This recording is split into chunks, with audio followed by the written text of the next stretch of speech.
We have our online council members. Okay. Well, good evening. It's 6 o'clock and welcome to the December 20th governing body meeting. I'll call this meeting to order.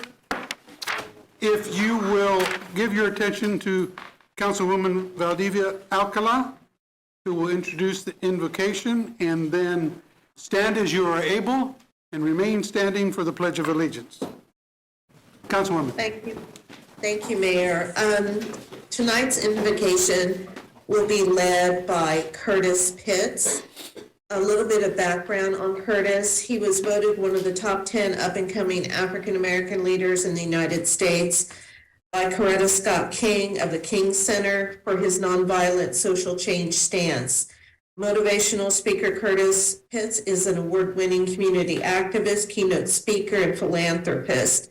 He earned his bachelor's degree in general studies with minors in political science and criminal justice from Fort Hays State University, and has studied at the prestigious Scholars Institute at the King Center for Nonviolent Social Changes in Atlanta, Georgia. He currently serves as the president and CEO of the International Institute to Improve Race Relations and works as an independent lobbyist. Some of the leadership positions Curtis has held over the years are chair of the Topeka's Human Relations Commission, served on the Greater Topeka Chamber of Commerce Minority Business Development Board, and many more. So Curtis, if you could come up to the podium for the opening prayer, much appreciated. Thank you, Mayor. Welcome. Thank you. Welcome. Thank you. If you could bow your heads for a moment, please. Heavenly Father, we thank you for this opportunity to share. We thank you for this time of healing and redemption in our nation. Father God, we know that we're not worthy, but we thank you for this opportunity to share and grow. Father, we ask that you touch us as citizens of this amazing city and state. We ask that you bless our leadership and those that are in the community. We ask that you bless our national and state leadership, Father God. In this time where our young people are trying to find their way, God, we ask that you touch those people that are in position to make positive change in their lives. We ask you to touch the young man out on the street corner, the young men that are going into the police and sheriff's department, and to our leadership across the nation, Father God. In this time when we need change and we need hope in this nation, we ask that you bring us back together, Father God, as this city of Topeka that has changed the entire world, Father God. We ask that you bless us, teach us, guide us, and use us as you will, Father God. And these things I pray as we ask your forgiveness. Amen. Amen. I pledge allegiance to the flag of the United States of America and to the republic for which it stands, one nation, under God, indivisible, with liberty and justice for all.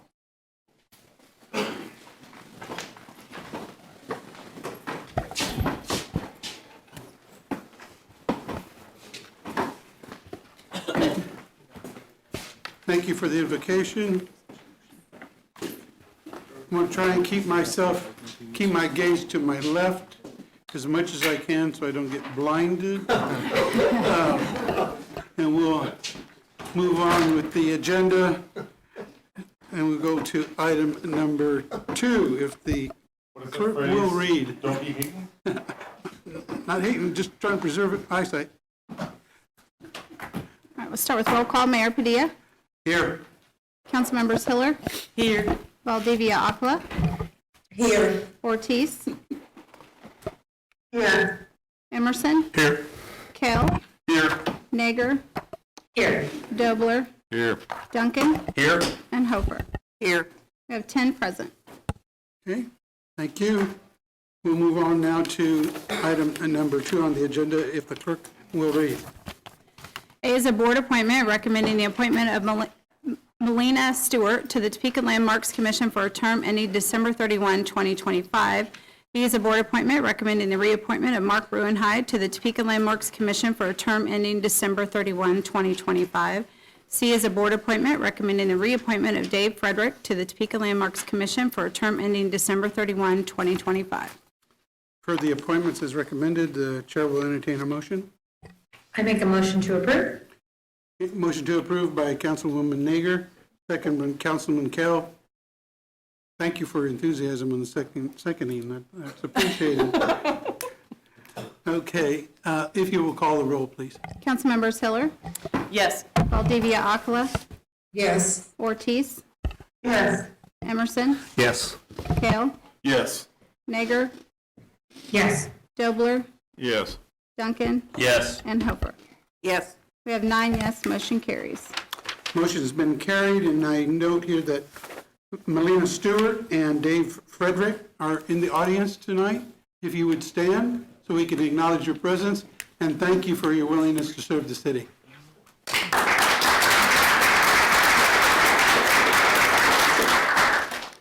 We'll move on to agenda item number 3, the consent agenda, if the clerk will read.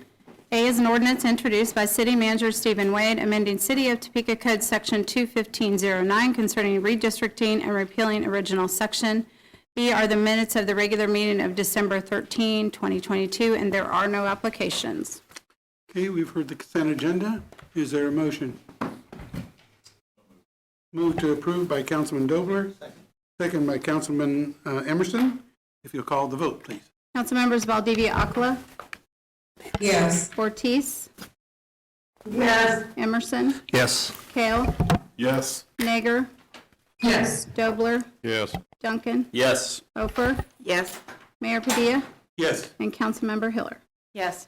We have 10 yes, motion carries. Thank you. Motion's been carried. We'll move to action item on the agenda number 4, if the clerk will read. A is approval of a 3-year labor agreement between the City of Topeka and Development Service Divisions of AFSCME Council 61, Local 1294. Okay, Mr. City Manager. Mr. Mayor, this is a memo that was sent out earlier today from the city attorney. Certainly will stand for questions. Mary Kunkelman is Assistant City Attorney, is in the audience if we have specific questions in regards to this agreement. Thank you, Mary, for being here. Are there any questions from the governing body?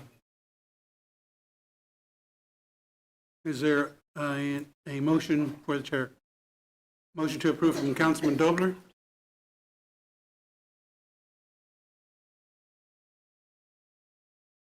Okay. Second from Councilwoman Ortiz. Make sure there's no further discussion. If you call the roll, please.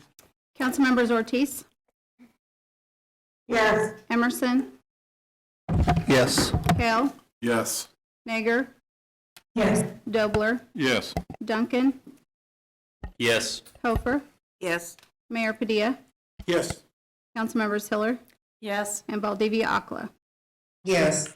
10 yes, motion carries. Motion's been carried. We'll move to action item 4B, if the clerk will read. B is an ordinance introduced by City Manager Stephen Wade, providing for a non-inclusive franchise for American Medical Response to operate an ambulance service within the City of Topeka until December 31, 2023, and replacing the franchise ordinance codified at City Code Appendix B, Article 11, that will expire December 31, 2022. Mr. City Manager. Mr. Mayor, this is the annual renewal for AMR. It's for a 1-year agreement. Any questions from the body? Any discussion? Is there a motion before the chair? Motion to approve from Councilman Emerson. Second from Councilman Kell. If you'll call the roll, please. Councilmembers Emerson, Yes. Kale, Yes. Nager, Yes. Dobler, Yes. Duncan, Yes. Hofer, Yes. Mayor Padilla, Yes. Councilmembers Hiller, Yes. Valdivia Aquila, Yes. and Ortiz. Yes. We have 10 yes, motion carries. Motion's been carried. Move to action item 4C, if the clerk will read. C is a resolution introduced by City Manager Stephen Wade authorizing execution of a loan agreement with Kansas Department of Health and Environment from the Kansas Water Pollution Control Revolving Fund Act. The proposed loan in an amount not to exceed $27,433,000 to be taken by the City of Topeka from the Kansas Water Pollution Control Revolving Fund administered by the Kansas Department of Health and Environment pursuant to KSA 65163C at SEEK. City Manager. Mr. Mayor, this is the SRF agreement is something that we have discussed earlier this fall. What we're needing today is the opportunity and authorization to sign this agreement should it become available between now and the end of the year. There was a delay with processing, and so we're trying to get this thing done by end of year, and so we're just asking for authorization to move forward. The council has previously approved us moving forward with the SRF loans. Thank you. Any further questions from the governing body? Councilman Dobler. Thanks. Steve, just to clarify, these are basically projects that have already been completed, would normally be funded with revenue bonds. SRF gives us an opportunity to take, to use lower interest rates through the state fund. Is that correct? That's correct, sir. In fact, unless Rochelle may just, do you have a different number, I have numbers as of December, if you would Okay. like me to provide. please? As of today, the 20-year rate for an SRF loan is 2.32%, and the market rate for similar amortizing revenue bonds is 4.0%. So there's a 2% spread we're able to capture. Great. I think at last calculation, we were looking at about a savings of about $14 million. Outstanding. Thank you. Further questions on the resolution? Is there a motion for the body? I move to approve. Move to approve by Councilwoman Ortiz, second by Councilwoman Nager. If you'll call the vote, please. Council members Kale, Yes. Nager, Yes. Dobler, Yes. Duncan, Yes. Hofer, Yes. Mayor Padilla, Yes. Council members Hiller, Yes. Valdivia Akala, Yes. Ortiz, Yes. and Emerson. Yes. We have 10 yes, motion carries. Motion's been carried. If the clerk would read action item 4D.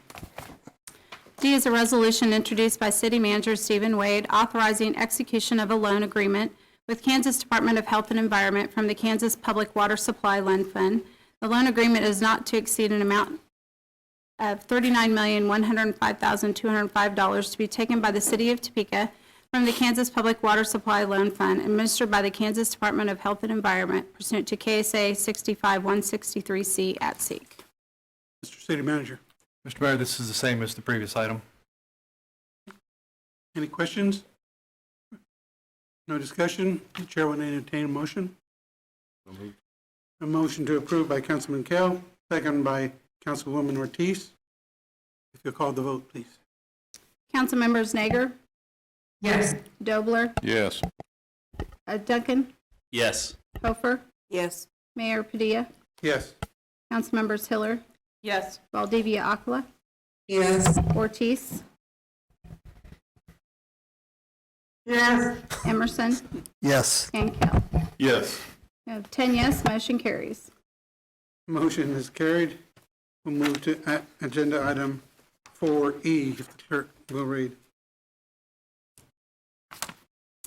E is a resolution introduced by City Manager Stephen Wade determining the advisability of a sales tax exemption in connection with the issuance by the City of Topeka, Kansas of its healthcare facilities revenue bond Brewster Place Series 2022A and 2022B for the purpose of financing improvements to the healthcare and retirement facilities owned and operated by the Congressional Home. Mr. City Manager. Mr. Mayor, this is we have previously approved IRBs for Brewster Place. They are now coming back asking for a sales tax exemption for the materials needed in the project. Heard the resolution. Any questions from the governing body? Deputy Mayor. I got a few. 'Cause I don't think we've done one of these since I've been here. Maybe we have, but so just to clarify, this is good for the entire time that they have the bond. No, sir, it would be for the construction period. There would be a time limit set as part of the application to the state. Okay, and are we exempting them from just city sales tax, or will they also be asking for, or does our action exempt them from all sales tax? I don't believe I have the authority to exempt anyone else's sales tax but our own. I would defer to the city attorney if there's a different opinion. That would be accurate. We can only exempt our own on this one, I believe. So does the state They make- also exempt it and they have to make a request of the state? Give me a second to double check before I say the incorrect Okay, answer. and because my follow-up was, do we know if that is the case, are they asking the state for the exemption also? I'm not sure that we're aware of as to whether or not they requested it from the state. Okay, my last couple, I mean, has this just become, I know the state law allows it, has that just become standard practice for us on any of these that we've done? We've automatically granted this? So the finance director could correct me, but I believe when we did the IRBs for the flywheel project at 6th and Fairlawn, there was a sales tax exemption tied to that also. I mean, I'm curious what the internal process is when they make this request, because this is not just their ask, but obviously staff is recommending it. So I'm Staff is, curious what process we use to evaluate whether this IRB deserves it over the next IRB or the one previous that may have asked and not gotten it. I believe it's normal that the sales tax request is made at the same time as the original IRB, and in this particular case, it just didn't get done. And so after it was approved, they've come back and said, we should have asked for the sales tax exemption at the same point in time. So I know that the couple of the IRBs that I've been involved with, it's been part of the original process. Okay, thank you. I'm not sure. Sorry. What? Is that somebody? Okay.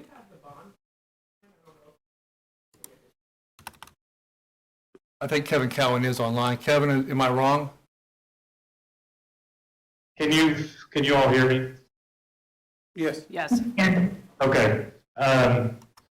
No, you're correct, and I apologize for not being there. I'm traveling today, so hopefully not too much background noise, but that's exactly right. Typically, the process would involve an application or a request for this at the time of the IRB application, and for whatever reason, that wasn't done. I will add that it has been fairly standard practice on past IRBs for this to be requested and granted. There are a couple of exceptions to that. Midland Care Connection was the last IRB, and they did not make a request because they separately qualify for a sales tax exemption on their construction projects as healthcare and hospital. So that one was a little bit unique, but I would say this is more typical, and it all relates to the industrial revenue bonds being issued by the city, and the city's involvement will then qualify the project for a sales tax exemption, and staff's involvement in this resolution is required because it is the city that applies for the sales tax exemption as the issuer. So staff would be involved, as bond counsel, I would be involved in assembling that application and submitting it to the state. But again, it covers all the county, city, state sales tax that would otherwise be collected on the project, and the exemption flows through the city's involvement as the bond issuer. Okay. So Kevin, can I get a clarification then on that? So are you saying if we approve it, they then do get a county and state sales tax exemption automatically, or they still have to make requests of those entities for that exemption? Or do you know? It is all part of the same application, and the application is to the Department of Revenue, and the Department of Revenue will then issue a project exemption certificate that will exempt it from the project from all sales taxes. So to directly address the question, it is one application, goes to the Department of Revenue, and it would cover all sales taxes. So there's not a separate application to the county or the state. It's just one application, and it covers all local and state sales taxes. Is part of this application an estimate, or have they told us how much this saves the project?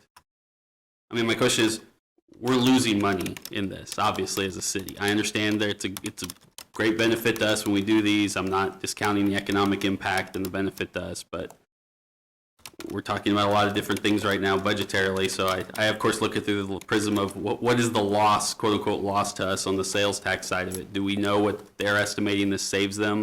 Do they tell us that as part of this application? Is that one of the asks? Is that part of the application at all? So the application at this point is not drafted.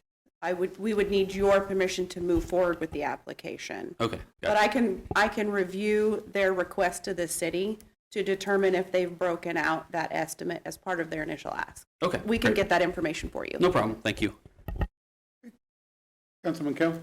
That's kind of my question. The deputy mayor asked kind of what was going to be the impact on the city on that, because we are looking at things like raising utility rates and we're cutting possibly cutting taxes that we could be using to save money on utilities. So just kind of want to know what that overall number would be that would affect the city. Further questions from the body or any response to Councilman Kell's question? Councilman Emerson? Thank you, Mayor. I guess my question is, and I'm with my colleagues here, I would really like to know what the financial impact would be, and I realize they're not going to have it exact, but when they get bids, they'll know what their material cost is pretty close. And sure, go ahead. Mr. Mayor, if you can give me 2 minutes. Sure. I think we can get a ballpark. Okay. Okay.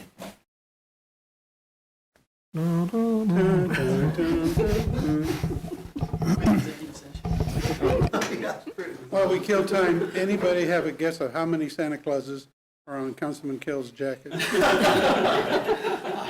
had a look.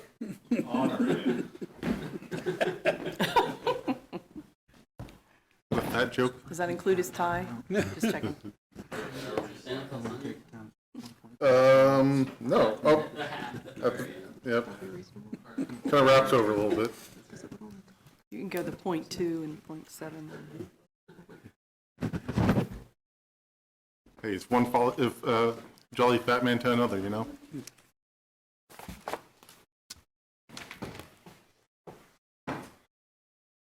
Mr. City Manager? Mr. Mayor, I apologize for the delay.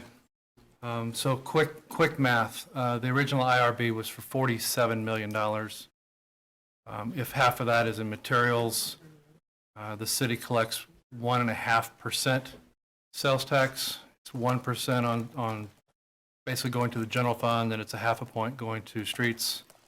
That would come to just under $353,000. Please understand that is rough math, and that's making some very gross assumptions as to the percentages tied to construction materials. Thank you. Further questions, Mr. City Manager? With that explanation, there's a resolution that's been read. Is there a motion before the chair?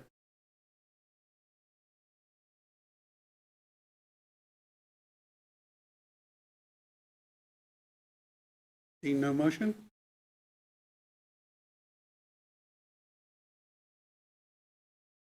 I'm going to ask City Attorney.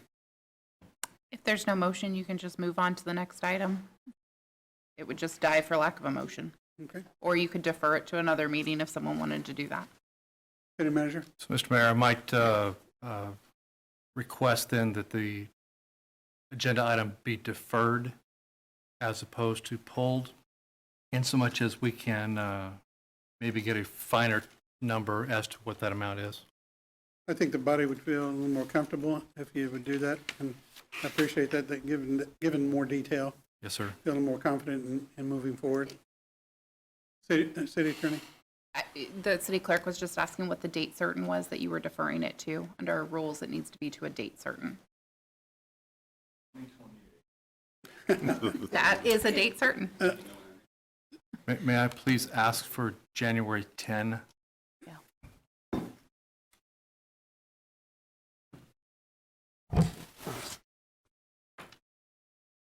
Councilwoman Hiller and then Councilman Emerson.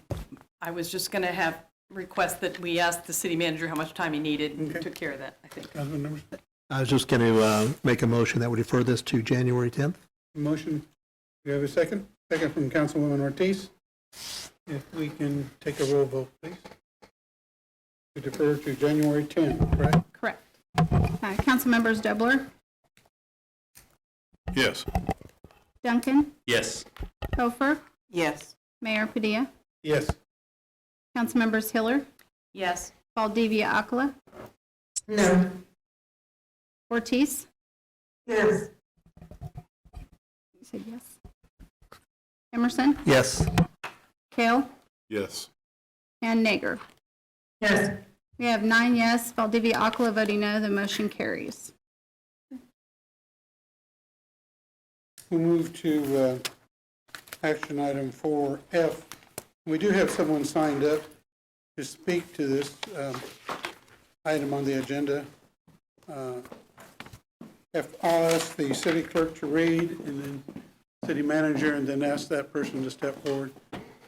F is a resolution introduced by City Manager Stephen Wade establishing the City of Topeka's policy for rural housing incentive districts. Mr. City Manager? Mr. Mayor, so the Rural Housing Incentive District is been vetted by the Department of Commerce. I know that we've had discussions with the Infrastructure Committee to forward to us. We've also had a fair amount of comment from governing body in crafting this. This policy, economic incentive policy, allows us to address one of our most glaring needs in the city, that being affordable housing. It would spur development that we think is very much needed to attract a workforce for the city. And so staff is recommending approval. Anyone on the Infrastructure Committee who would care to speak to the item? Councilman Emerson? Yes, Mayor, thank you. Yes, we considered this at a meeting on, I believe it was December 8th. And prior then, we'd met one-on-one with the city manager and Ms. Friedman. And looks like a great policy. And I know they've already reached out to, as the city manager said, to the Department of Commerce to vet this. But the important thing here is this helps with housing, helps lower the cost of housing at every level. So I think it's going to be pay some great dividends to the city. And I appreciate all the work that staff did. Thank you for the comment. Councilman Dobler? Thank you, Mayor. I agree and wholeheartedly support this. I think I had an opportunity to look back at the housing study.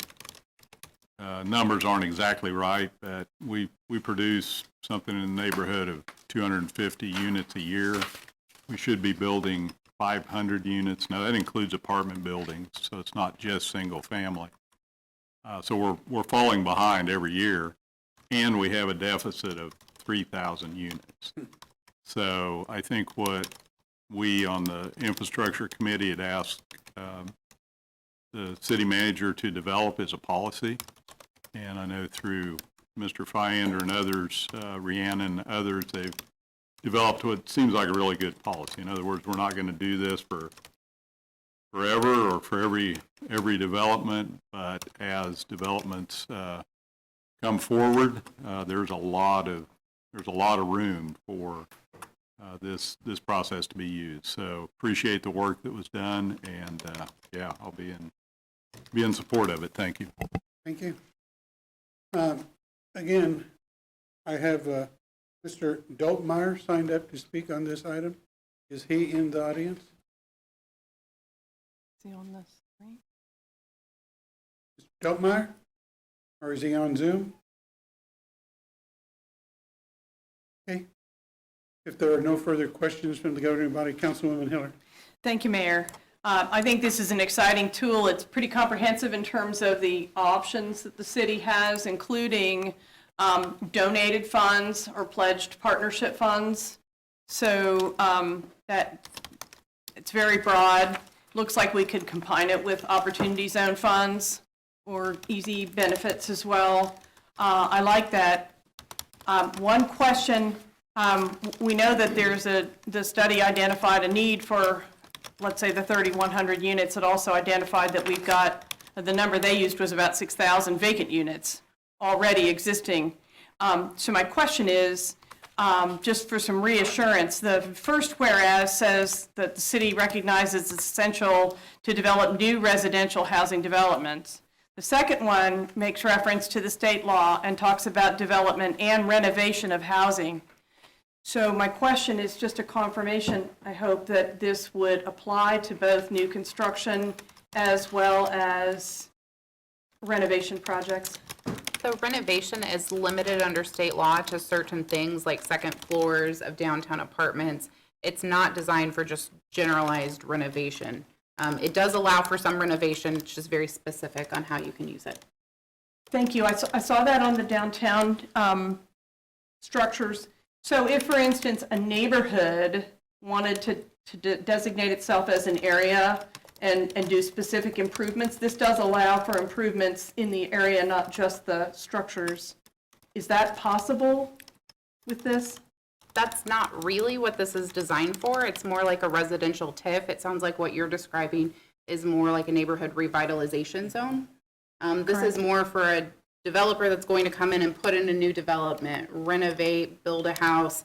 It's not designed necessarily for an individual to come in. Not saying it couldn't be possible, but that's not really what the statute's designed for. Okay, so what we're looking at here, if I may, is, because there are some pretty substantial fees and so on, is really big developments, multifamily or subdivisions. Yes. Thank you. Any further questions? Okay, we've heard the explanation of the resolution. Is there a motion before the body? Motion to approve. Motion to approve by Councilman Emerson, second by Councilman Tobler. If you'll call the vote, please. Councilmembers Duncan, Yes. Hofer, Yes. Mayor Padilla, Yes. Councilmembers Hiller, Yes. Valdivia Akala, Yes. Ortiz, Yes. Emerson, Yes. Kale, Yes. Nager, Yes. and Dobler. Yes. We have 10 yes, motion carries. Motion's been carried. We'll move to agenda item 4G, if the clerk will read. G is discussion and possible action of an ordinance introduced by City Manager Stephen Wade concerning departments and established positions, creating a new section and amending sections 220, 020, 040, and 050, 105, 010, 030, and 040, and section 330, 460 of the Topeka Municipal Code. Mr. City Manager. Thank you, Mr. Mayor. This appends city code to reflect how departments are described. So I am looking to create an Office of Diversity, Equity, and Inclusion. That would be led by our new Chief DEI Officer. And then we are also looking at 2 title changes. Both title changes are a reflection more towards private industry as opposed to public, in so much as we're having trouble recruiting. This is a nod towards a talent pool that is difficult to get. So we're asking for the Director of Finance to have a title change in code to the Chief Financial Officer. And in the case of the IT Director, being changed to the Chief Information Officer. Thank you. Questions from the body on the resolution? Deputy Mayor. Oh, and then Councilwoman Valdivia Alcala. You're the first one I saw. Go ahead. I have one question. So I read the job description that when we put it out. We definitely talked about the position multiple times. I guess, could you provide a little further explanation of what the role is? Because the last sentence of this change is, the director shall be responsible for the operation of the office, which shall include the Human Resource Department and the Division of Community Engagement. What does that really mean? I Okay, guess so what that means is on an org chart, you have the community engagement and HR answering to that individual. This individual does have an HR background. I believe it is necessary for us to be consistent in our messaging, both internal and external. So both of those divisions would roll up underneath that person. That's the reason. And I have no issue with that. My question would be, what I'm trying to ask, for flexibility purposes, is that a change we need to make, or is that a change that you as city manager that can do, and then if you decide to change that later, do it? Again, I'm okay with either one. I just don't want to handcuff you now and then. I think at the advice of the person to my left, these were changes that needed to be made. Okay, that's fine. I just wanted to clarify we were good there. So thanks. Councilwoman Valdivia Alcala. Thank you, Mayor. I guess I'm a little bit confused at one, why we're doing this so quickly, because the position, he hasn't even started his position yet, the DEI guy, and now we're putting 2 other departments under him. But the question I have is, does he have any experience with community engagement and the role of what they do and the outreach? And it seems rather like an odd fit, but that's just a question. And also, that's my first question. Also, the second question is, how many positions are we talking about with him having, an office? Is it just his position, or are you looking at hiring more people? So first question, if I remember it correctly, Ernesto does have considerable experience with engagement in the community. And second question, his direct report would be the 2 individuals, one in community engagement and one in HR. Say that last sentence again, I'm sorry. The director of HR and the community engagement director would both answer directly to. To him, Yes, ma'am. okay. So, the other question? Positions. Heading positions. Yeah, her question, the second question, if I'm correct, Councilwoman, is are there additional staff that you'll be wanting to bring on? I do not have plans for additional staff.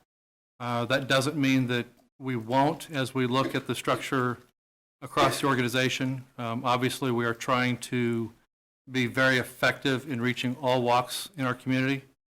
And so as we go through that analysis, it's possible that we may take a current open position and shift it. That determination has not been made right now.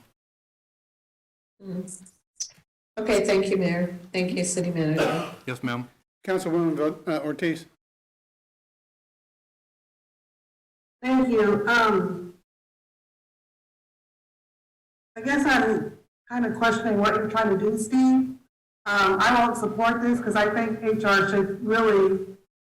they should answer to you and the city manager or the acting city manager or whoever, and not to another staff member. So I'm not going to support it. I think getting caught up in the name change, it seems like we're always changing the names, and I don't quite understand why. So for those reasons, I'm not going to support it. Thank you. If I can speak, Councilwoman Ortiz, maybe I'm missing it, but I haven't seen a lot of name changing since I've been on the governing body, since I came on as a district representative in District 5 and in my current year as mayor. So maybe you could enlighten me if there's a history of this changing of names, because I don't recall it being a frequent issue in the organizational chart. Can you help me?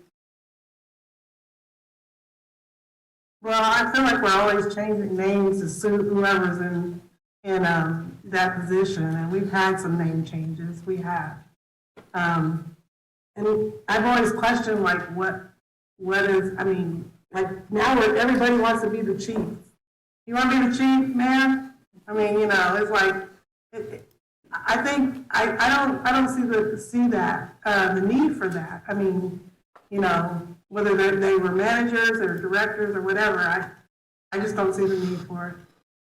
And I guess I've been around too long to see too much. Well, I'm wearing glasses now. Thank you, Mr. Mayor. Thank you. Councilwoman Valdivia-Alcala, and then Councilman Emerson. Thank you, Mayor. You know, again, I'm just going to go back to the first thing. I think that this is too much, too quick. When I know that you're saying overseeing HR, you know, and the directors will answer, you know, to the new DEI person. And I think that I'm going to step aside from, you know, from the concern that Councilwoman Ortiz has with the HR. I just have concerns about not even a first year of performance to see how he's going to be within the city and outside of the city, which sounds like he's going to really have a lot on his plate, and then to have these additional duties. So again, my concern is moving too quick. My concern is that there is so much involved with community engagement and NIAs and outreach and all of that. And I know he's not going to be the director over that. He's going to be, and you know, the directors are going to be answerable to him. But I do not believe I can support this, because I believe that he should have at least 1 year to, you know, see how he's going to do in the position, and then maybe, you know, in the second year we can consider something else. So I can't support it. Thank you. Councilman Emerson, and then Councilman Dobler. Thank you, Mayor. Mr. City Manager, you mentioned that the person to your left, which I take it you met the city attorney, thinks this is important to do this. Would either you or she please elaborate on that? The city manager asked me how you would create an office of DEI, and if you would like to create an office, then you have to make a code change. Other ways to do this would be to put the person in the executive branch and have them assign it.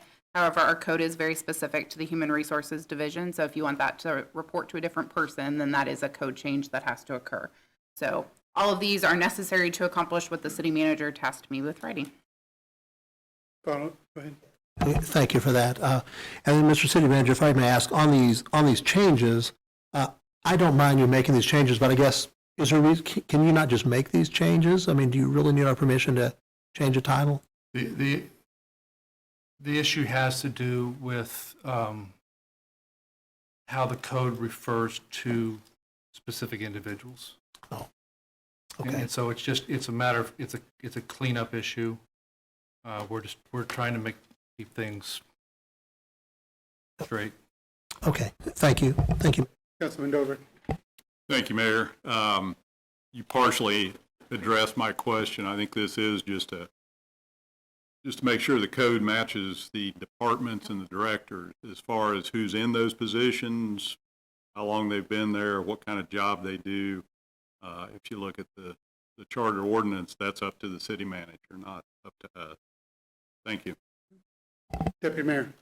Thank you, Mayor. Yeah, just real quick, my original question to this was not the question of the action itself. It was just to clarify, again, to what Tony asked, to make sure that we didn't handcuff you later to say, oh, I want the flexibility, because that's what we hired you to do. I guess my only 2 points would be, when we brought in the city manager, we had very specific concerns we wanted to address in departments across the board.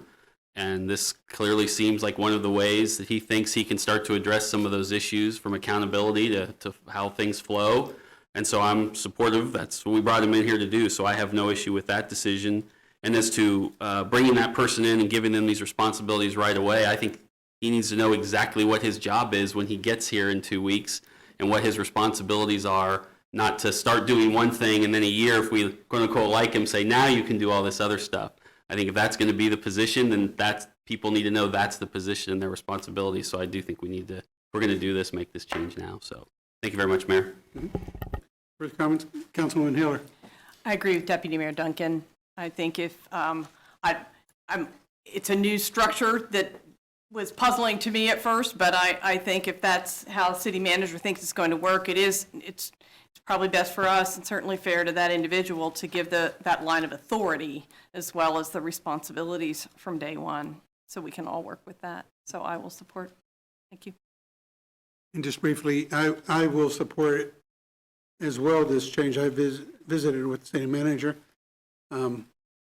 I know his intent is not to be disruptive, but to be more in line and make sure that the organization is working in the best way possible. I have every confidence that with the structure that he's proposing, that performance will be evaluated on a pretty regular basis. And I'm confident that this change won't be disruptive in any way, shape, or form.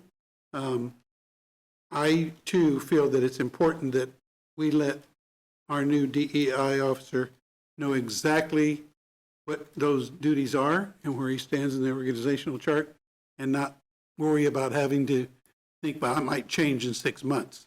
I don't think that's going to be very good as we move down the road in attracting other executives to the city, because that's kind of a shaky ground to take a hiring position on.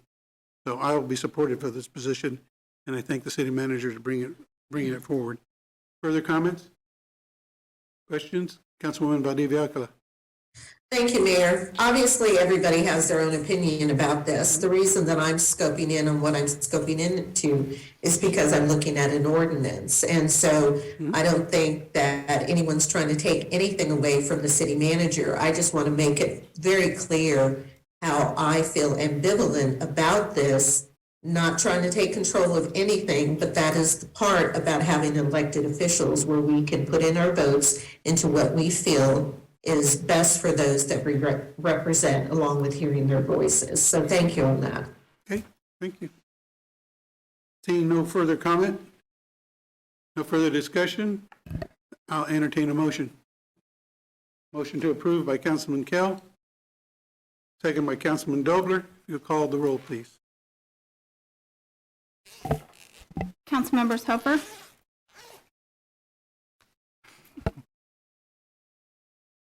I'm going to say no. Hiller, Yes. Valdivia-Alcala, No. Ortiz, No.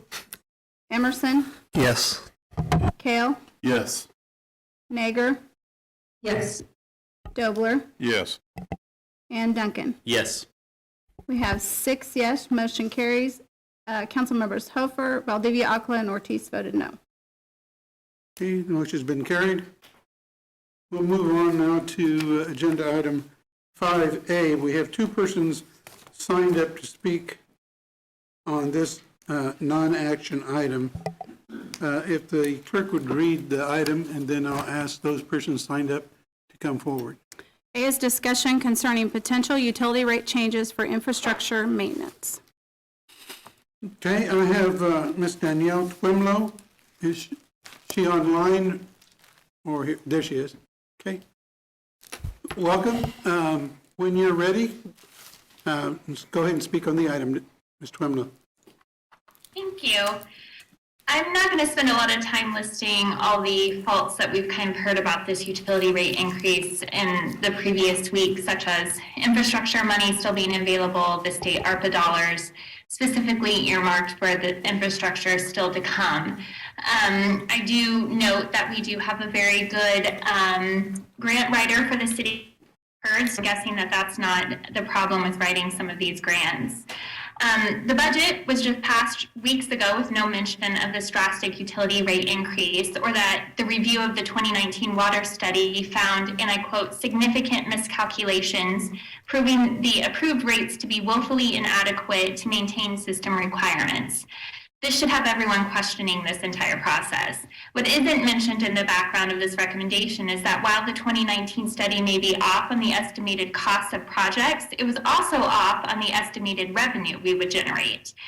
Even though the council approved a lower utility rate increase following this study, the city has had revenue from water exceeding the study's estimates at a higher rate. Difference of this revenue, the cost in addition to the ARPA funds paying off debt to infrastructure projects, we cannot possibly require this type of increase. The Kansas Department of Administration currently has the forecast for fiscal year 2023 to 2027's construction cost projects at a rate of 6% for year 23, 11% year 24, 15% year 25, 19% at year 26. This does not align with the cost increase we are proposing. Furthermore, we recently saw drastic changes 18 months ago with lumber that corrected way faster than what was ever anticipated. There's no way to predict the war in Ukraine, in which the turn will change our material costs and availability. These are decisions that just don't need to be made right now. If ARPA dollars were spent on projects associated more with the mill levy or the GO bonds, then I call BS on this strategy. This ruse has been played out for years by governing bodies, and it's not really doing a favor to people by decreasing or flattening the mill levy because of property tax, which is just a smokescreen. The impact of the mill levy rate is negligible to most citizens. The recent mill levy increase in 2021 cost a homeowner with a $100,000 home an increase to their bill at the end of the year, roughly $2.37. That is pennies. The tax rate change in Topeka between 1997 and 2021 was a 123% change, while the mill change just 23%. This is called an honesty gap of about 100%. This is such a common problem that the Kansas legislature passed a bipartisan bill addressing this and requiring local governments to hold public hearings if they plan to increase the mill levy at a higher rate than the revenue neutral. The talk of using these ARPA dollars to reduce the burden of property tax by maintaining the mill levy is just another way to divert from the real problems and putting atrocious burdens on the majority of our citizens. The money should be used to pay off in the revenue bonds, which we heard had a greater long-term impact for households and would impact the utility rates, which was the dominant part of the discussions over and over again. So what are the discussions with the county? I think we need to be having some more of those discussions because we definitely have an arrangement with water maintenance to properties and neighborhoods outside the city limits. We need to make sure this is a mutually beneficial relationship with what their ARPA dollars are doing and what we're really providing, because as citizens in the city limits, we are paying county and city taxes. As those that we're fixing water to outside of the city limits are only paying the county taxes. So this might not be a really great mutual beneficial agreement that we have going on here, considering Topeka is 70% of the county. I do want to end on a note. Are you close to being finished and need additional time? Yes, 30 seconds. Okay. Okay. Motion for a minute, second by Councilman Cal. All those in favor say aye. Aye. We do that without the roll call. Okay, thank you. Go ahead, Daniel. Thank you. Thank you. I just want to end with addressing, appreciative that last week's members brought up the suicide hotline number as something that we should all be recognizing and bringing attention to. I do want to bring forth that the CDC has taken a toolkit out and released prevention strategies for all levels of society, including government. Those actions listed first: strengthen economic supports by strengthening household financial security and stabilizing housing. So we are calling on citizens to make sure they're doing their part. We are calling on you to do your part to help address this issue that is intersectional across all barriers. So I appreciate your time. Thank you. Thank you. Next, we have Ms. Sandra Lassiter.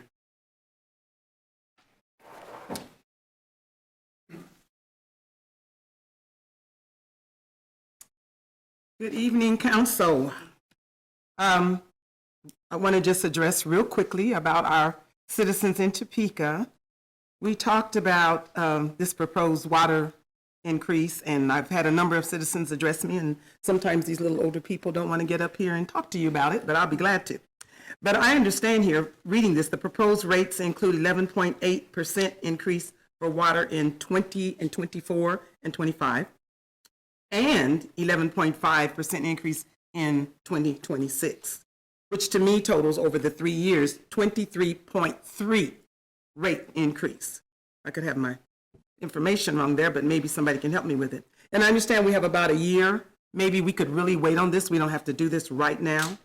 If I recall, we need to make a peaceful resolve about our streets.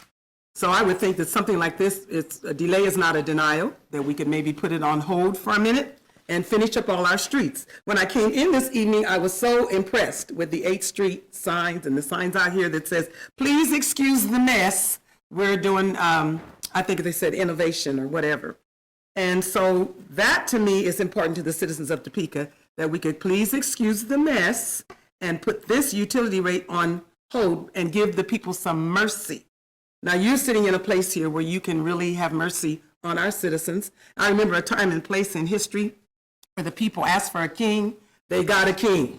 And he was a hard taskmaster, and they were so disturbed that they asked for a king. So you are all sitting in a position that you can be merciful, and maybe you could be the king and make a decision in the best interest of all citizens and not have this utility increase at this time.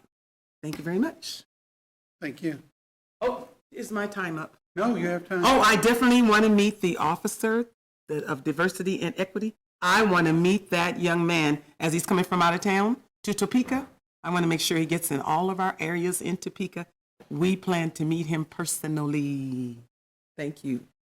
Ms. Lassiter, just to address that request, there are plans already in place to introduce the gentleman to the community in a number of venues. So if there's some suggestion or event that you would like that person to attend, just forward it to my office and it'll be handled through there and the city manager.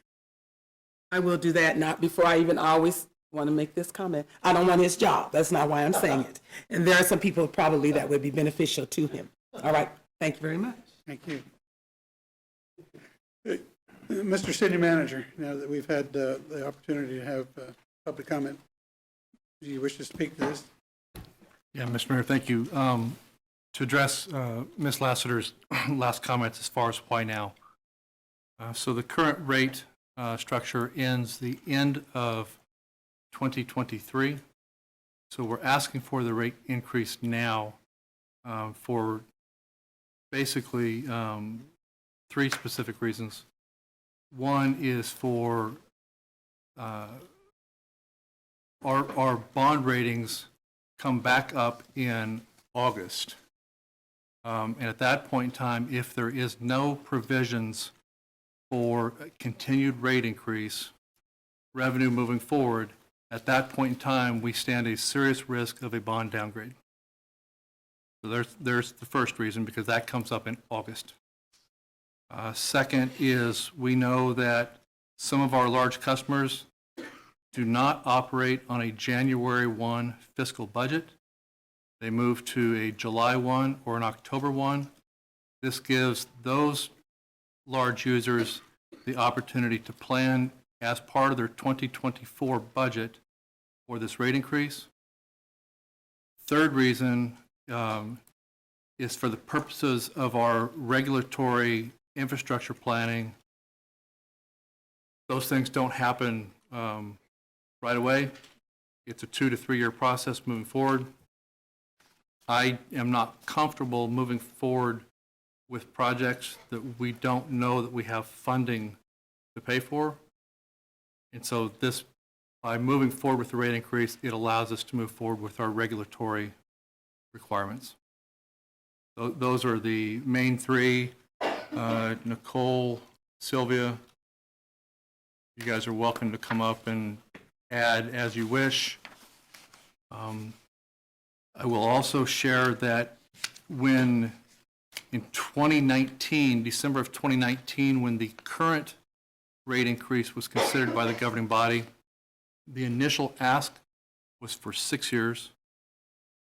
The governing body asked that we reduce that to 3, but it's my understanding that in 24, 25, and 26, this is back in 19, we did project at that point in time and the need for an 8% increase in water. Obviously, 2019 was pre-2020 and pre-inflation that we're experiencing right now. I did want to correct an answer that I gave to Councilman Dobler last week when he asked about percentage increases. We are expecting, Councilman, for 24 and 25 a compensation, a personnel increase at 10%. In '26, that is a 3%. On chemicals, we are projecting an increase in '24 and '25 at 20%. In '26, it is 3%.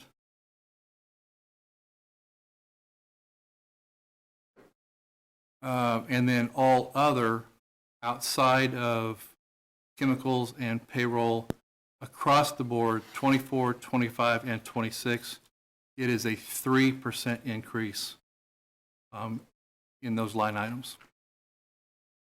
I misspoke when I answered that question last week. Councilman Kell asked about our break history. In 2022 to date, we've had 583 breaks. That's a little bit more than 21. In 21, we had 539. In 2020, we were at 464. In 2019, we were at 393. So our rate break experience is gradually increasing without an investment into our water main break replacement system. We would expect those to only get worse, certainly not better.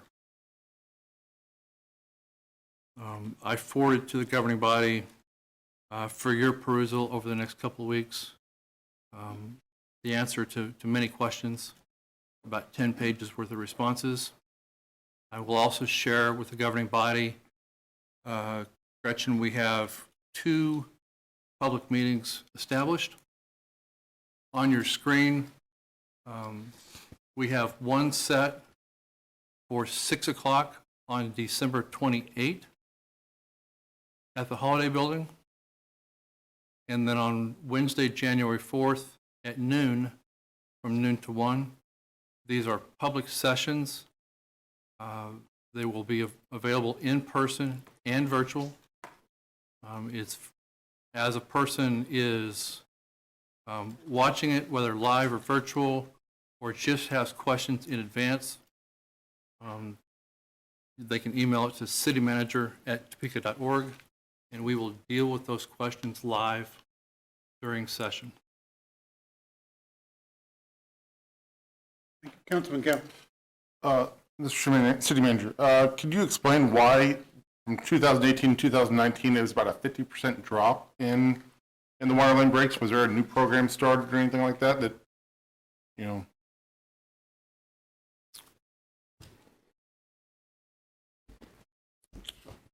Or is this nature happening at that point where a heat wave or something like that caused it?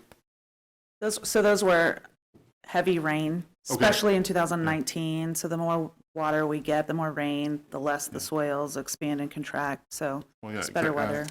Water and heat usually are the 2 main culprits on that, Yeah. like a drought or overwatering. So I was wondering, because that was a large, so I wasn't sure if there's some type of program that came into effect at that point that made a drastic change.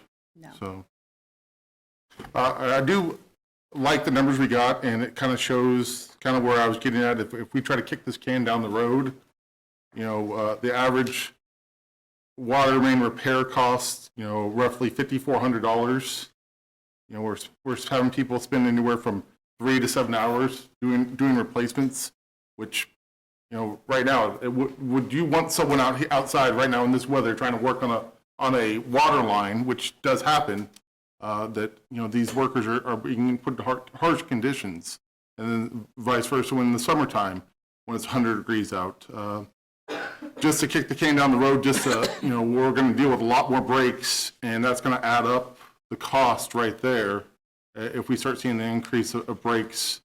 And I know a lot of people have been complaining the last 6 months about all the breaks that they've seen around town. So I get where people are coming from. As a person, my wife and I were on welfare for 10 plus years. I get that you need to pinch your pennies, and try to make bills happen and, especially this time of year, try to make Christmas happen. And it can just be a struggle. But I see it from the son of a master plumber that I know what's happening underground. I've seen it my whole life, working with my dad on that kind of stuff. And I know that you can't just expect it to hold because you can fix a break and 2 days later it breaks 5 feet down the line. And so you're dealing with it all over again.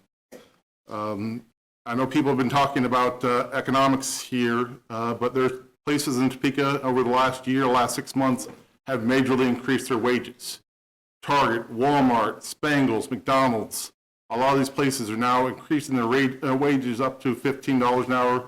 Target will pay sometimes up to $20. I read an article earlier today, pay up to $24 an hour for hiring.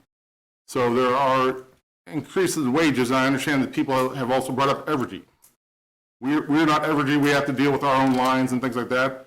And the sad thing is Evergy has to answer to shareholders, unfortunately, and that affects us when they're paying out dividends but want to raise our rates. The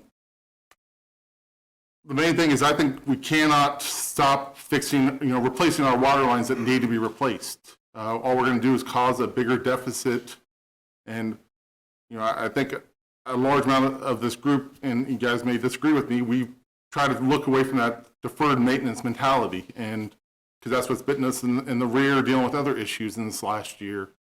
So I think we really need to we need to figure out some way, maybe, by what we discussed earlier with the tax incentive, no sales tax, that dropped, if I did my math right or something like that, almost 1% off that if we decided not to do something like that. So maybe try to find money elsewhere where we can maybe drop this down a little bit, but I think of just trying to say no replacements for 3 years, we're going to be back up to the 800 breaks a year situation. And when you take 800 times 5,400, we're going to be looking at a lot of money being spent just on breaks that we could have replaced some of that. Thank you. Thank you. Councilman Emerson. Thank you, Mayor. Mr. City Manager, one of the questions that I've gotten, and I apologize if I saw you sent us that thing today and I didn't have time between when you sent it and now to look at it. You might address it in there, but one of the questions I've had, and I think it's a valid question, is we all hear about all this infrastructure stimulus money coming.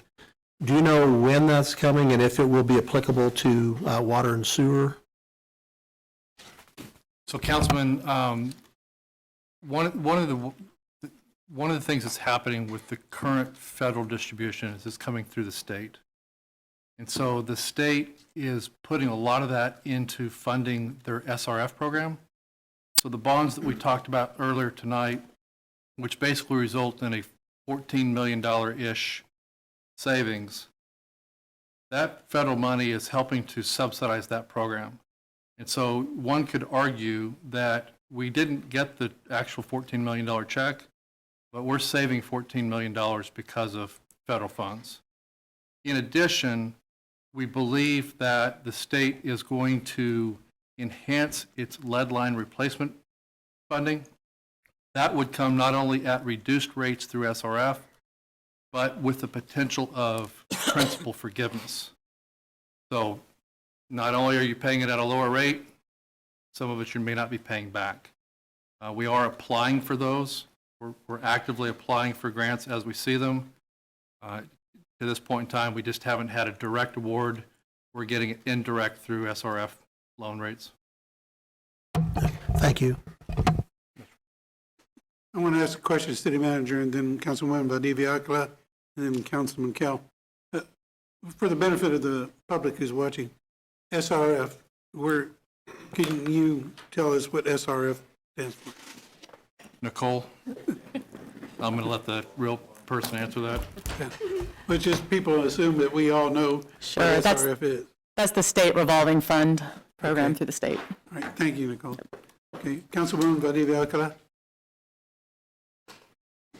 Thank you, Mayor. A couple of things. One is that, I know, City Manager, that you're new, but coming to the point where you're having public meetings after so much concern, and probably due more to public pressure than anything else.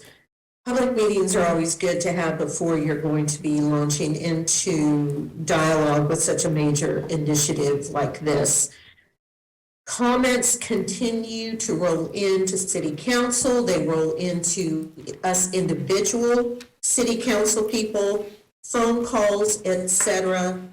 All I'm hearing is no, don't do it on our backs. Figure another way to pay for it. Take it a year at a time.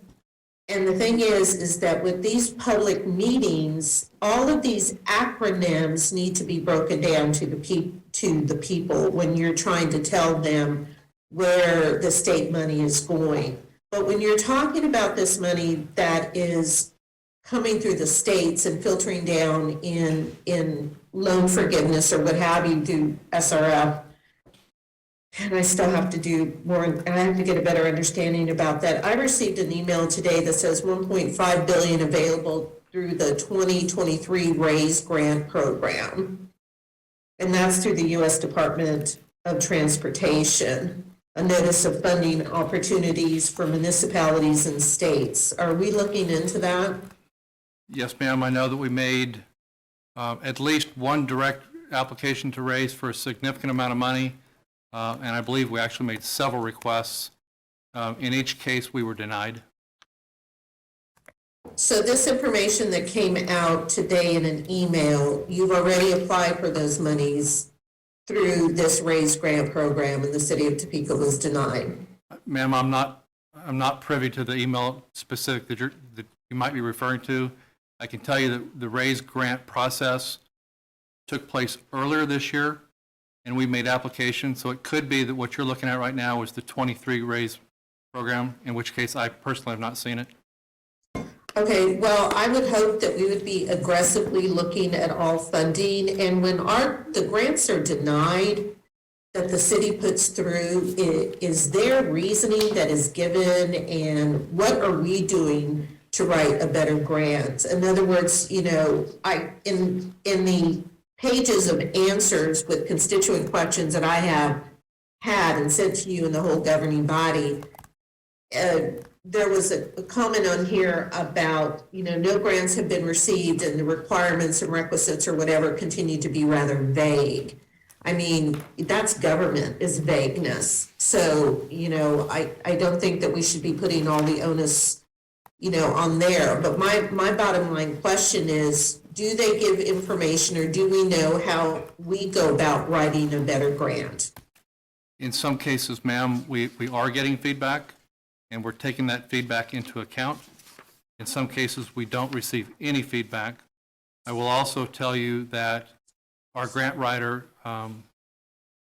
spent some time in Oklahoma City, specifically tied to infrastructure grants, and also spent some time back east in specific training tied to grants. So it is something we're being very aggressive with in trying to improve our processes.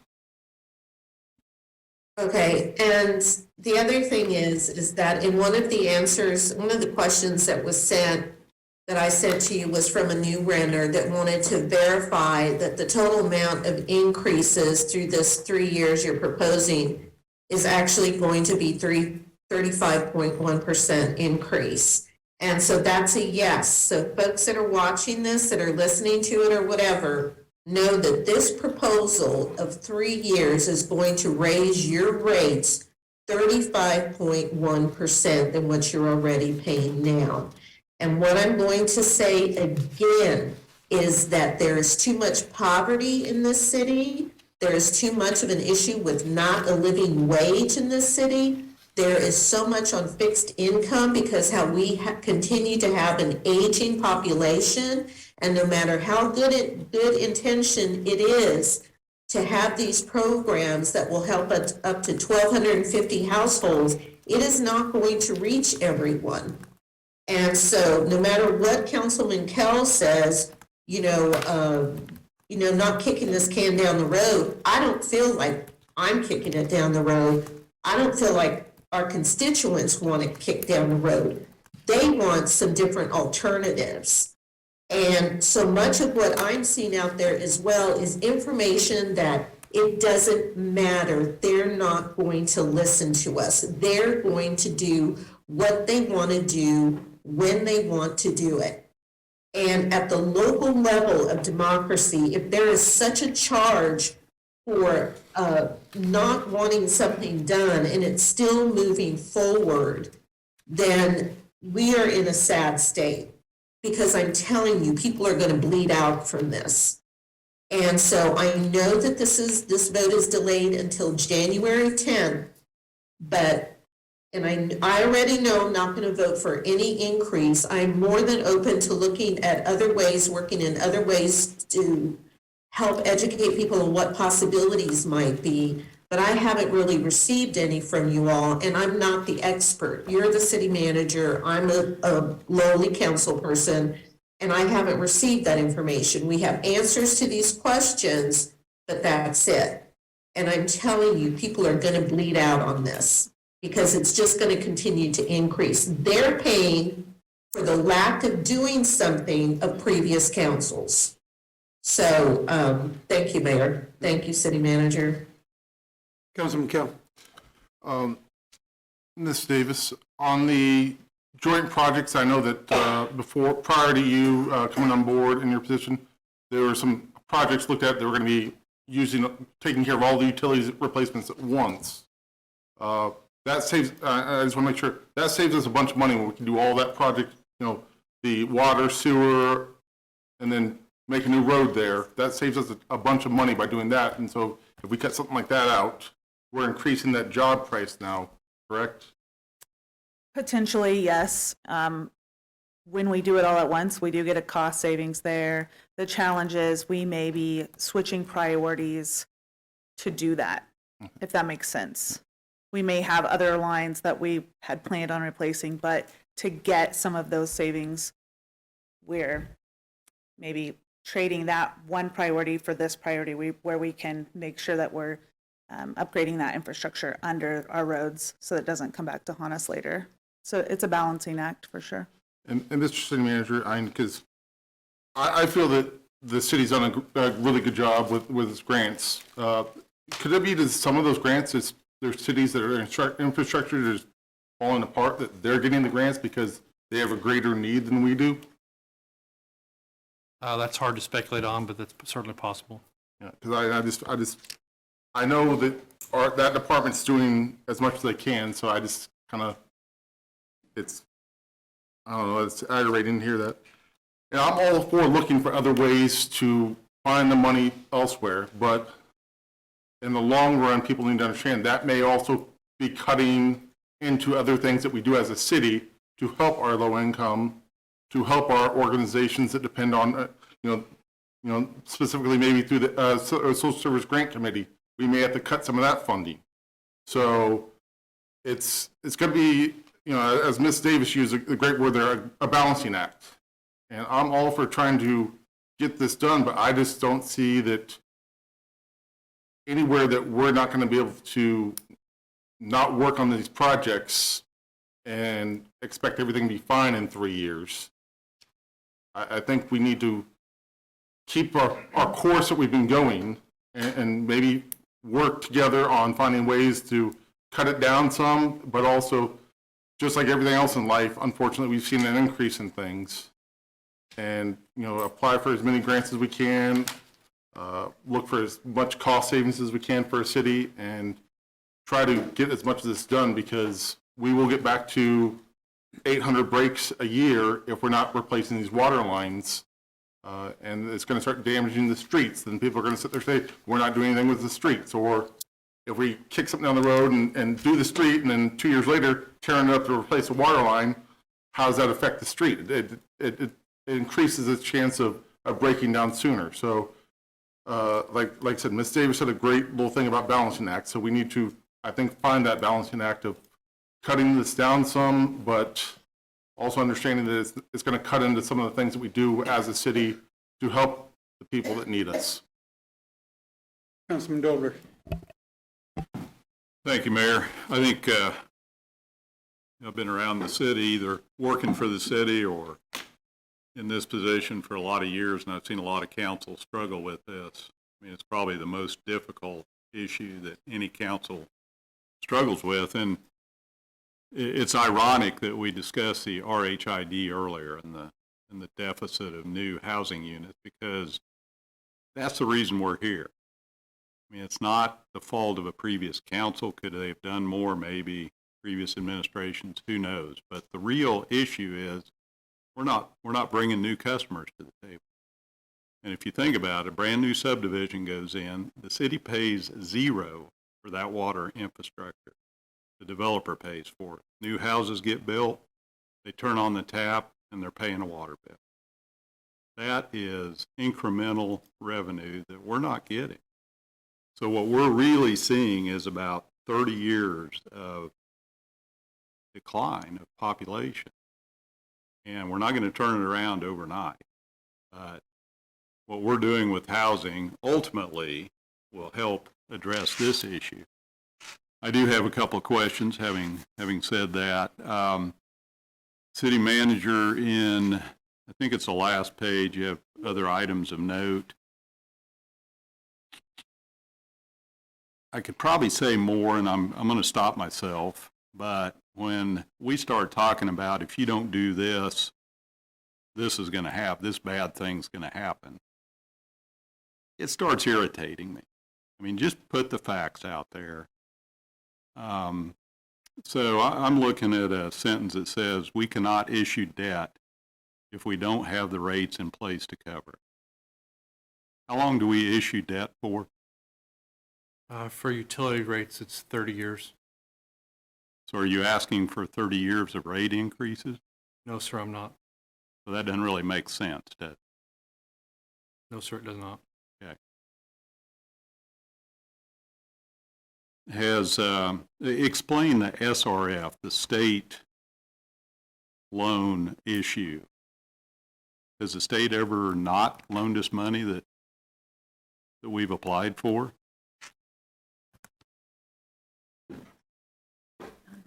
To my knowledge, no, that has not happened. Okay. So how does this relate? How does not doing rate increases prevent us from getting SRF loans? I'll defer to the Director of Finance, but I believe it's my understanding that our bond rating does have an effect as to our ability to get those SRF loans. Really? Is that true? I'm asking. Because I recall a lot of SRF loans in years when our bond rating wasn't very good. There is a financial component to the SRF analysis where KDHE is the department that administrates and monitors those loans. So they do look at things like our annual report, our bond rating. Question. Have they denied us a loan? No, sir. It has been 20 years since we have asked for an SRF loan. Okay. Thank you. Has the city's bond rating ever gone down? I believe that answer is yes. Did the world end? No, sir. Thank you. No further questions. Councilman Hiller. Thank you, Mayor. I have a couple, mostly, and forgive me, I did not read the handout today either, so if these issues have already been brought out for public, having been through the last two rounds of raising the water rates, I appreciate that you mentioned that we, in fact, were anticipating that we needed to continue getting rate increases to continue doing what was needed in our water system, water and sewer system, I should say. I wondered, City Manager, if you were even briefed on the last time we did these rate increases, there was a substantial amount of discussion and work and ultimately some adjustments in the scaling of the rates in order to protect the lowest income small household residential customers. And some adjusting therefore with not only in the residential rates but the commercial rates. Are you familiar with those, City Manager, and have we brought those out to refresh the public on that? So I can tell you, Councilwoman, that in 2015, we made a policy change to go to a base rate system that was exclusive of water. So prior to 2015, my understanding was that your base rate included a certain amount of water. We found that some individuals, some households may not have been using all of that water. Correct. And so a change was made in 2015 so that the base rate is separate from usage. The intent of that, as my understanding is that allows households to better control their bills through reduction of usage. Thank you. That's what I recall as well. I just wanted to make sure that that effort on the part of a prior council was brought forward to the considerations today. I also, if I may, have had some questions whereby people proposed what they thought was the difference in terms of our revenue on this entire utility system. And if I should ask this question differently, tell me. How much of it comes from our commercial industrial customers and how much comes from the residential percentage-wise? Give me 2 minutes and I'll pull it up. Okay.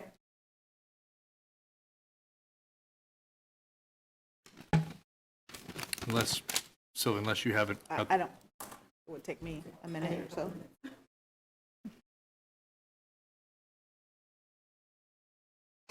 Trying to remember if that came from you or if it came from Nicole. I have it here shortly.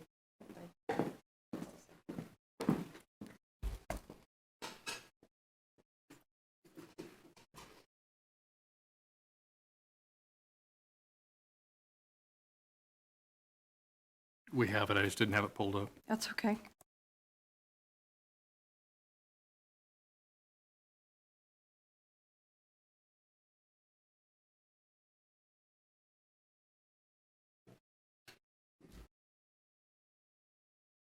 I'm thinking they got the same thing. That's good. All right, the question was percentage of revenue from commercial balance. customers? Okay. Commercial customers generate approximately 18.5% to 19% revenue. That's based on 2021 numbers. Residential is 64%. Remainder falls into industrial is 11%, and wholesale is just over 6%. And that is dollars, not accounts. That is dollars, correct. Okay. Okay, thank you for that, because the person that was asking me thought it was quite different than that. When you looked at and I just haven't gone with a fine-tooth comb through here, are the rate increases proposed proportional this time around among the residential versus the commercial, industrial, irrigation, and so on? Or was there some difference? It's the same rate, it's the same percentage increase. Right across the board? Yes, ma'am. As I was explaining, the person wondered why the commercial rates were less than the residential rates, and I explained that in my experience, there was a balance that we had, again, last time around, really discussed at length, but they use a lot more water typically, and also we need to be competitive in terms of getting the companies to come here and stay here, was what I recalled from prior discussions. Councilman, I would also add that service to an industrial customer is less expensive on a per gallon basis than it is to residential because of the required infrastructure. Thank you. And also, you do periodic checks on those, but you don't have the kind of servicing that you would on a residential turnover, things like that. Absolutely. Okay. I think those were the two questions that I had. Thank you. Oh, the third one was, we talked last week about the study that was done in 2021, and the fact that, as it turned out, it really wasn't a lot of internal assessment and recommendations for how to stage our plan going forward, but instead focused mostly on a comparative, how we're doing with water main breaks and valves and so on compared to other comparable cities. And so, to be honest, I did not read the whole 80 pages of it, but I went straight to pages 38 and 39, which were where the recommendations were. And sure enough, the very first set, which we've talked about in general terms as a council a lot, was what they called an asset management plan. And so the bullets were develop a strategy to increase the ratio of planned versus reactive maintenance expenses, analyze the location of our aged unlined cast iron mains, analyze the system for other potential main breaks and causes. We were talking about the numbers in the last year, for instance, and I think a lot of us have thought, all right, if we are looking at when we do a street projects and we replace the main under that, if there are a whole lot of breaks every time we do that within about 2 blocks, is there a lesson learned here? Should we be restructuring or looking at doing entire neighborhoods, for instance, at or before the time that we do a major street project? And so, again, the next bullet is include risk of failure and criticality of service interruption into prioritization process, develop a prioritization list, and schedule a proactive replacement and renewal. And have we not yet done that for our water system in particular? Yes, we have. Honestly, the study made lots of recommendations without asking what was in place already. Good. Yeah. Because we've talked about that a lot in terms of streets. We were wanting to still keep talking about making sure we count on how many pothole repairs, how many less than we've had than the year before, than more. So are we working on a plan like that? Do we have a master plan like that? So we have lots of plans. We have lots of modeling as well that is being done. And it's really just the massive amount of need. So if you were to look at those maps and see all the red and yellow, orange, it's just significant. So we are following that. We are making our own priority lists. And then if we can combine projects to get some savings that way, let's say this repair is going to tear up some stormwater culvert or something like that, let's go ahead and do it now.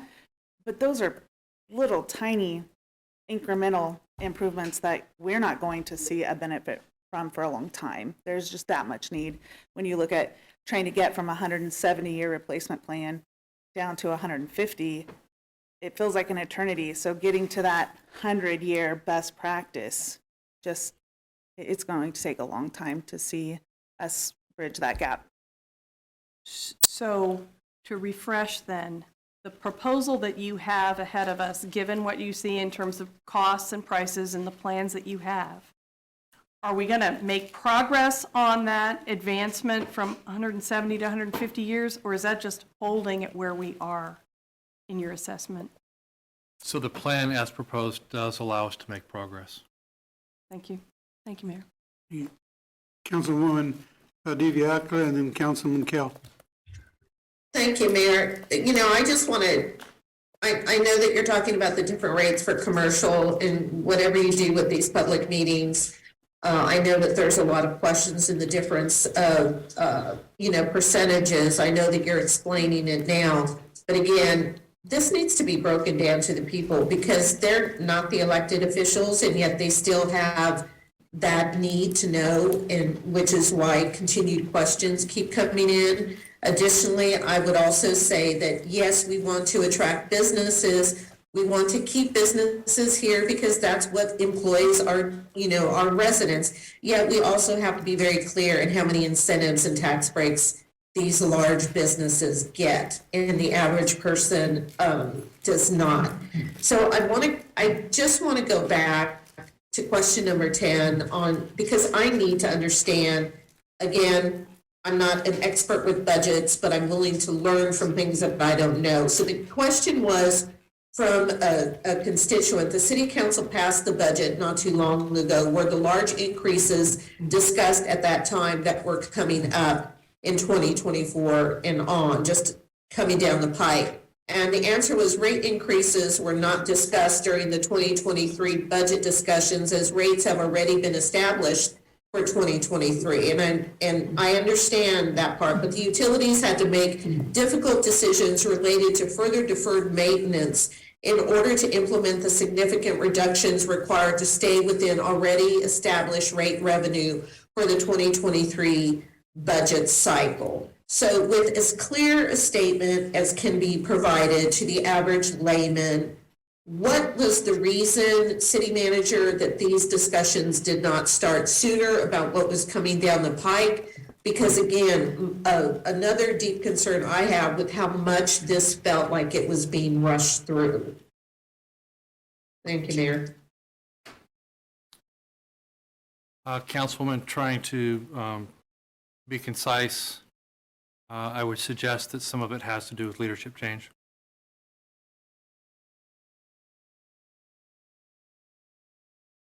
So that leadership change is, okay, I got it. I got it, thank you. Councilman Kell? Mr. City Manager, is there any way, like, I was just looking at some numbers here. This was roughly 8.7 increase for 2024. $8.7 million. Our budget for 2023, it takes up like 2.5% of that budget if we were to absorb that as a city. Is there any way we can take the leftover wages that from, as we all know, we have a lot of open positions that we set aside that money for? Is there any way we can roll those unused wages into something like this to help lower that cost and try to figure out ways that we can, you know, that we're budgeting things that aren't going to use, that we could try to figure out, like you said, 2.5% of an overall budget is a small number. So, like I said, I'm just trying to figure out ways that we're taking care of the citizens, but also taking care of our infrastructure all at the same time.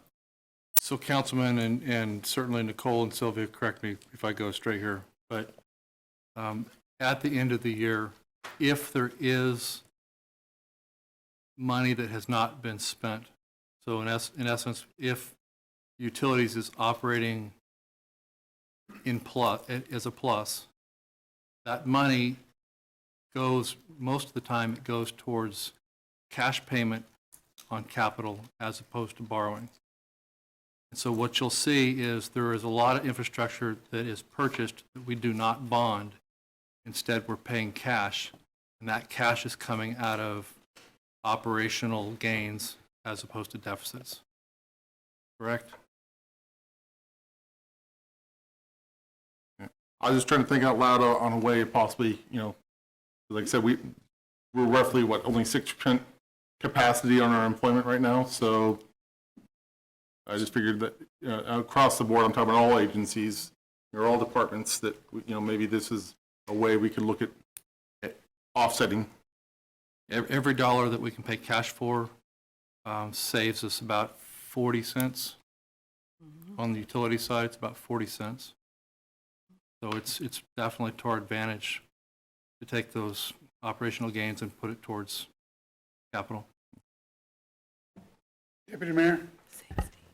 You mentioned having a map or models of whatever we want to call it, priority needs that are various colors and designations.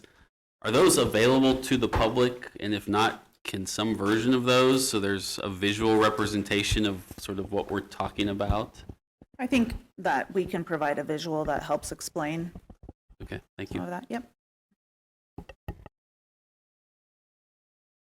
Okay. I want to thank the governing body for the informative discussion and suggestions that have been made. I do want to address something, though. I think Councilman Dobler interjected a topic into this discussion that, at least to my knowledge, has not been considered as part of the underlying reason we are here. And I think that's important to note, because we have to look at solving this problem not just because of its the water issues. There are other issues that contribute to our condition, and our economic development is tied right to our ability to meet these obligations.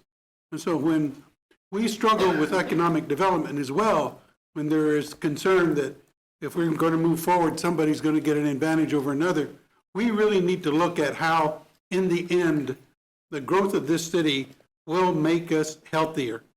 So keep that in mind, that let's talk about the issues with regards to water and utilities, but let's look at, in our discussions, the larger contributing factors that have brought us here.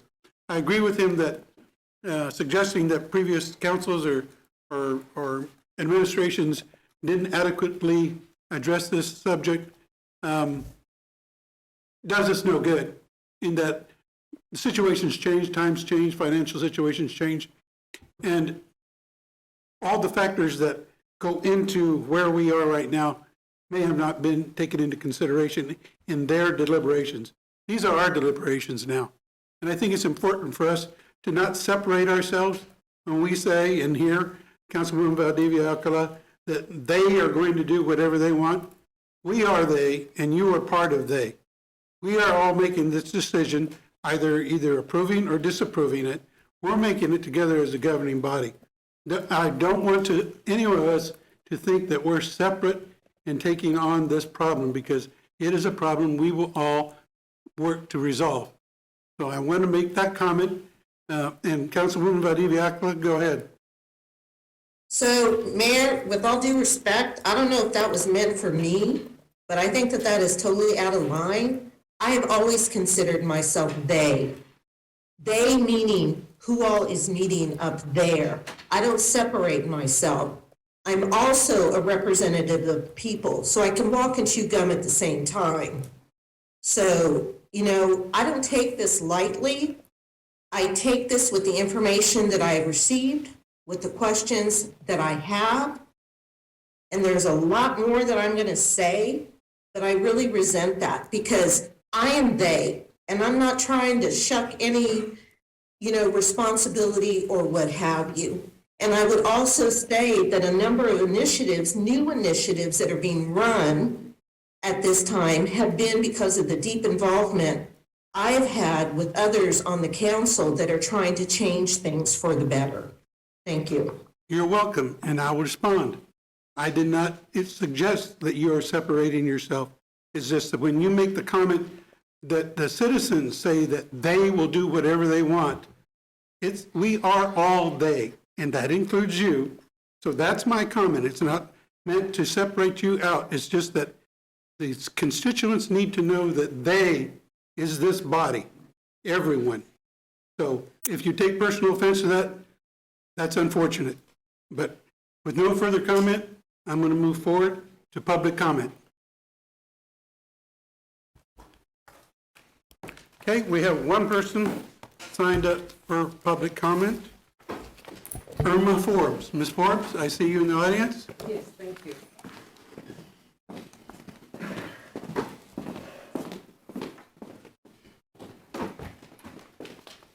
Hi.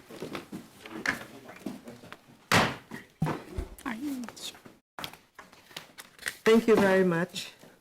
It's nice to be here again. Council members, my name is Irma Forbes. I'm representing the interests of the Gail Carter Initiative and the immediate surrounding areas. The area of concern is 2600 to 2620 Southeast 23rd Street and the surrounding wooded areas. The problem and issue that I'd like to bring before you today is the problem of homelessness and the homeless camps exactly that's bordering the property. There are several issues stemming from that problem. We have the homeless campsites. We have the increase in number of campsites. Through that, we have excessive trash. We have destruction of property. We have potential for forest fires and personal endangerment. Now, a couple of years ago, there was about one campsite on that area, and it was quite difficult enough dealing with one campsite. we cleaned the campsite, and one NIA cleanup day, we emptied 16-foot trailer of garbage from that one campsite. And that was the, our NIA together partnering with the Gil Carter Initiative. So imagine now we have about 3 or 4 campsites in that one particular area, and it's getting closer to my building. Actually, if you know that area and you look near to the baseball diamond, they have cut like a 10 or 12-foot clearage on the border. The trees that border my property, they have cut the space that wide to make another campsite. There they park cars that's stolen and trucks, and they drive through my property with that. In fact, I was almost hit over the weekend by one of them driving like an army truck, speeding across the property. Now I have 4 acres of property, so it's a lot for them to speed through. And they speed through. We have the orchard that was given to us, cut through that, almost destroyed part of the foundation for the greenhouse, and ended up on Highland Avenue. So it's a big problem, so we need solutions. I'm not an expert, but I have a few ideas that would help me. Ideally, relocation would be the best solution.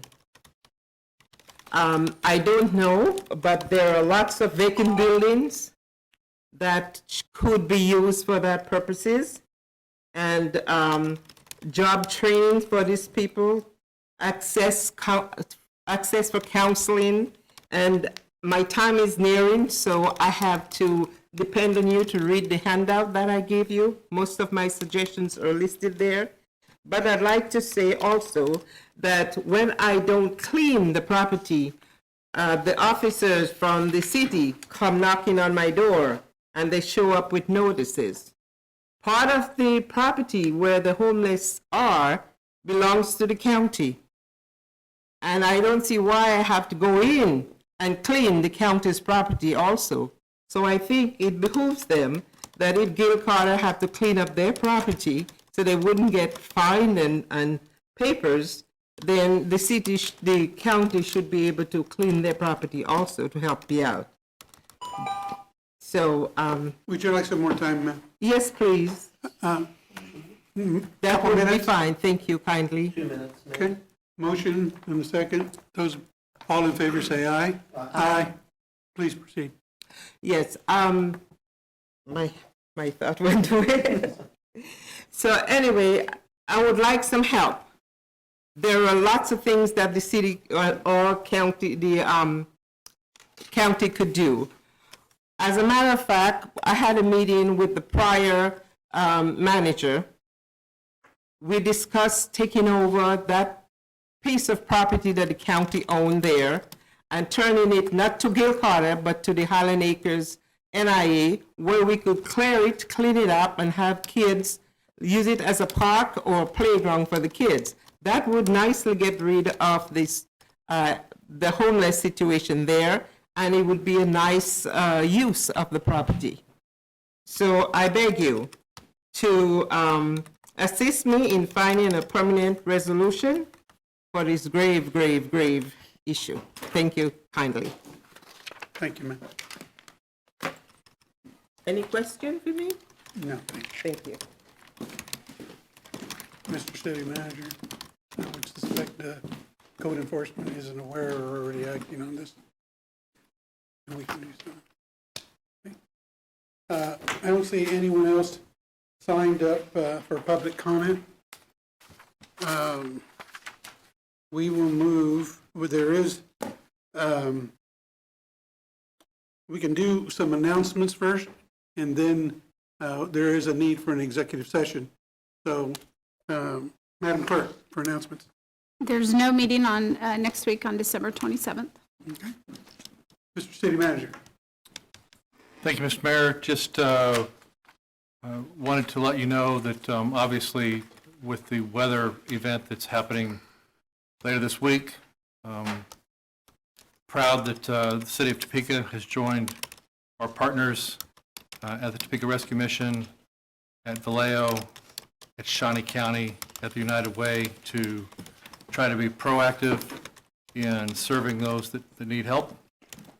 You and I had the opportunity to address that situation this morning, and very proud to be a part of that, so we're working on it.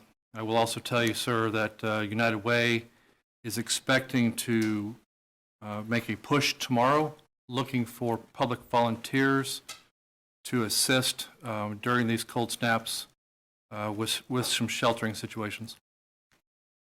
Thank you, sir. Councilwoman Valdivia Alcala. Thank you, Mayor. I just wanted to say a couple of things. I pulled an article that was in USA Today on December 19th, and I don't know if the city manager, if you're aware of it or not. It's the White House aims for a 25% drop in homelessness in 2 years as cities across the U.S. wrestle with the growing crisis. So there is a plan out there. There is specific monies that will be available. And I do hope, again, that we're aggressive with moving towards this. I know that there are a lot of large cities that are having a much more difficult time than we are. However, Topekans do not look at larger cities. They look at their own cities. And when we're talking about economic development and trying to get more folks here, those folks also are going to be looking at what is happening here in Topeka. So I hope that some relief can be found for Topeka in looking into this program that is going to be pushing hard in the next 2 years. I did want to tell folks from District 2 and other people that are starting to email more again about the chronic unsheltered that I had asked for a presentation before the end of the year on the chronic unsheltered along the river and along in the encampments that are starting to pop up more and more and more. City Manager, I know that you and I and some other folks are going to be having a meeting before we have any formal presentation on what is being done, whether it be through EAS, through our partners, et cetera, and I am open to having that meeting. However, I do want the public to know the increased emails that we are getting of concern. And while we should have concern and compassion with the coming weather that is going to be happening and those without shelter in need of that shelter, I also think we still need to be cognizant, which I don't think there was really that much. I was surprised that EAS was not involved in the press conference this morning, but we still need to be cognizant of the fact that Topekans, taxpayers, those that are compassionate and caring as well, are still very concerned about the amount of encampments, fires, squatting, etc.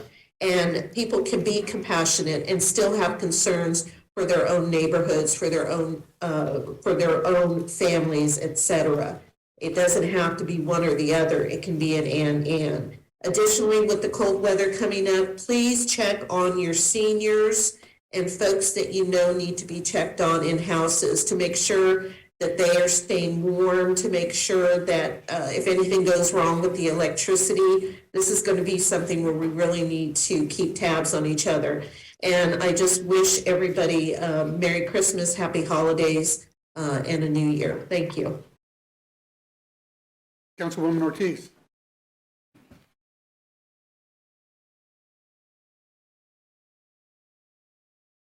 Thank you, Mr. Mayor. I lost my mouse there. I just wanted to remind citizens, if you didn't see it, if you have Thursday and Friday trash, it needs to be out tomorrow. The county will be picking it up tomorrow, not on Thursday and Friday due to the weather. Also, I too wanted to wish everybody a Merry Christmas, and I will see everybody next year. Thank you. Councilman Emerson. Just the same, wish everyone a Merry Christmas and a Happy New Year. And be careful out there the next few days. Councilman Kell. All right, wanted to thank Councilwoman Hiller for the invite to the Topeka United. It was very informative. Sorry, my mic's on. It was very informative.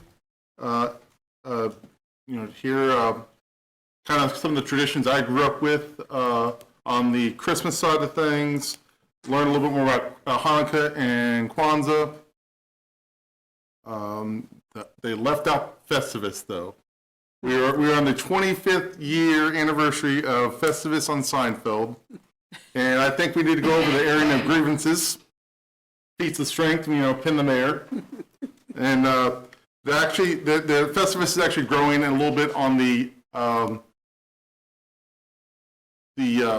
preservation side of things, and they're looking at the Festivus pole was a replacement for live Christmas trees, and that if you a lot of people are using a pole and then going and planting a tree on top of that. So it's not just the fun of Seinfeld and all that. There's people are growing that over the last 25 years. Kind of like what I was saying, fun earlier. That's kind of the reason I wore this jacket tonight. This is supposed to be a fun time of year. You see your family, your friends, celebrate with them and coworkers and anyone else you come across, but people get stressed out over this time of year, and just realize that this is supposed to be fun. Enjoy the time you're around everyone. I know it can be completely stressful. I know it can be where you just feel beaten down, but just kind of enjoy those moments, because one day some of those people you celebrate with this year may not be there next year. So always take that into account. And then I know people have talked about the frigid temperatures, and they've talked about the human side of things, but also remember, take care of your dogs, take care of your cats, any other animals that you might put outside. Take care, look out after your neighbors' animals also, because some people are just going to put them outside, go to work, and not think about it. But if you feel there's an animal in danger, please reach out and make that call, because it is going to be nasty out over the next couple days. And I think that is it. And once you're ready for the feats of strength, let me know. Thank you. I think Councilwoman Nager. Thank you, Mr. Mayor. I really appreciate the conversation that we've had about the utility rates tonight. We've had a lot of people reach out, and I hope that we do make a compromise between finding out how to make affordable choices, improve our city, make sure that we're staying safe and healthy, but not do it on the burden. Not put an undue burden on our citizens. I also want to wish everybody a happy Kwanzaa, starting the day after Christmas, December 26th, a Merry Christmas on December 25th, and a happy third night of Hanukkah tonight. If you have any questions about any of these traditions, please get online, learn more about your neighbors, and show them that love in finding out about their traditions and their community. Thank you, Mr. Mayor. Thank you. Councilman Dover. Thank you, Mr. Mayor. Just some quick thoughts about the folks that are going to be out on Thursday, trying to keep our streets clear. City crews, Tony and his folks are going to do a great job, and we'll be thinking about you along with the KDOT crews, KTA crews out there. I would like to say Merry Christmas to everybody. I got my last gift taken care of yesterday, which is a record. I have been known to visit Walgreens on Christmas morning. It's the only store open. So I feel pretty good about that. Thank you, Mayor. Deputy Mayor Duncan. Hope that was my gift that he picked up yesterday. It's at Walgreens. Thank you, Mayor. Just a couple quick things. I also wanted to pre-thank staff, I guess, as it were. The next week and a half, the last 2 weeks of the year, every week is what it is, but these 2 weeks are a little rougher, especially if it's cold. We know there will be a water main break when it's 4 degrees outside. We know the police and fire calls go up. We know that, as Councilmember Dobler said, we're going to have street crews out. We know that calls get frantic at the end of the year for staff, and there's all these end-of-the-year jobs to do before we close out the end of the year. So just thank you to the staff, because I know these couple weeks sometimes are the roughest part of the year. I also wanted to congratulate, I guess, John Boyd, who's the Director of Planning and Development with the county, who's retiring after 14 years. He served several roles over there, but I know he helped some projects in my district and some people over there through his time, both with parks when he was helping with those, and now as Director of Plan Development. So he announced his retirement. Just wanted to congratulate him. And my last one is, this is my last meeting as Deputy Mayor. I'm glad I did it, maybe. I didn't know we were going to hire a new city manager, and then we were going to get a new council person, and have to do ARPA funds, and have to do redistricting. I even unclogged a toilet one day, so there was no chore, apparently, that as Deputy Mayor, we are not asked to do. So I just want to tell everyone thank you for letting me do that this year, and I very much appreciate the opportunity. So Merry Christmas, everybody, and thank you, Mayor. I have some comments for you, but I'll hold until we get into the next year. Thank you, Deputy Mayor. Councilwoman Hofer. I just want to let people know there was a meeting last night on the 17th Street project and what is coming, and I was very impressed with Public Works and the engineers. They were very good at talking to all of the people that showed up, and there was about 90 that showed up, so we had a great turnout. The first 2 phases are going to be in my district, and I know a good chunk were there, but there's a lot more that have not. There were a lot of people did not get the notice. So they will have, for the next phase is from the I-470 bridge to Fairlawn. They'll have a meeting in approximately March, April, May, somewhere in there. And I hope we can do a good job of getting the people there, because some of them are going to have some big changes in their yard, mainly an 11-foot wide sidewalk. And if they don't know about it, they're going to be shocked when they start going through construction. So I want them to be as informed as they possibly can before that happens. And anyone who that is coming up, I'll be glad to talk to them what I can find out. I just found out about this project was meeting coming up last week. So I had a little bit of short notice, and I've got a lot to learn on that too. So please reach out if you've got any questions. And I have a feeling that phase 1 will be beneficial to phase 2 and 3, because they will see what's happening, and they will probably do better as each phase goes. So I'm glad that I went, and I'm glad I got to see the people that were concerned about it, and we had lots of questions, which was great. So I just wanted to make sure this was another chance for people to know what's coming. And otherwise, Merry Christmas, and I will see you all after the first of the year. And I get a chance to finally catch up a little. Thank you. Councilwoman Hiller. Thank you, Mayor. Welcome to the fast lane, Councilwoman. And public hearings and so on. I'm glad that first one went well. Just make sure they clean up behind themselves as they move on, and people will not be as unhappy. Just hot tip. I've had a lot of constituent issues the past week. I usually do, actually. The city manager has asked that a lot of them go by him, and so he's learning a little more about just what some of us face in the trenches here on the council. In particular, I want to do a shout out to EAS. One of those contacts was a gentleman who was living in the only thing he could find with 2 children, no water and no heat. Was uncertain what to do because he didn't want to get kicked out on the street by turning it in. And EAS has stepped right in, has 2 properties identified that they think they can find for him, and they were the police department and code and then EAS were very prompt, very positive. It was a really great experience, and I'm very hopeful that he and the kids will be in some place hopefully by the end of this week. So we've been excited about having them on board. Most of us had not dealt with them, and I hadn't. So that's really great news. Thank you, Councilman Kell, for the shout out about Peace, the multicultural holiday evening. That was at First Methodist Church. We had a huge crowd, and it really was a diverse presentation of dance, song, music, spoken word about a variety of cultures, and we missed you, but that's okay. I think we'll do it again next year, so watch for it for Topeka United. And other than that, just best wishes for everyone for a great holiday, and hopefully you've got enough stuff stocked up that you don't have to go out the end of this week. That's it. Thank you. Thank you. I'm sorry I missed that, but I got double booked again, so. Happens.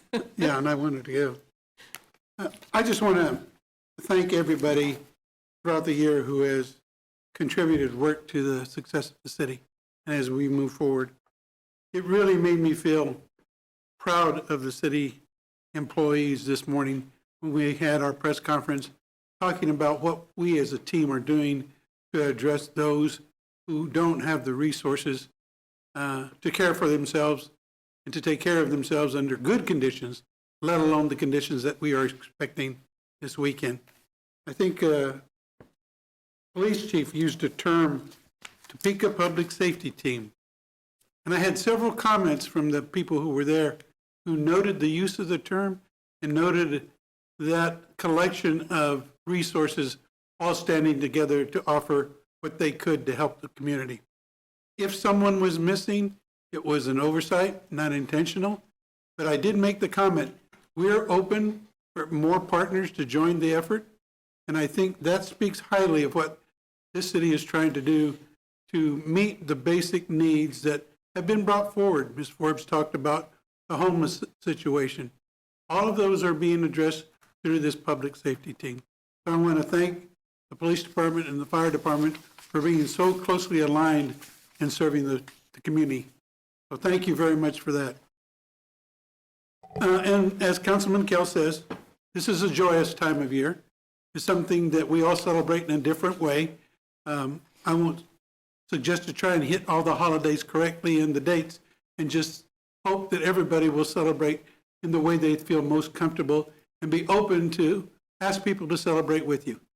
I do also want to mention, though, that this is also a tough time for some people because it may be their first time with a Christmas without someone that they love. So keep that in mind. Consider their needs as well, and be good to each other. There's no reason for us to act any differently for the rest of the year than we do this time of year. So I encourage you to keep the faith in however you practice it, because I think it's important for us as we move forward as a community. There is a need for an executive session that the city attorney will read.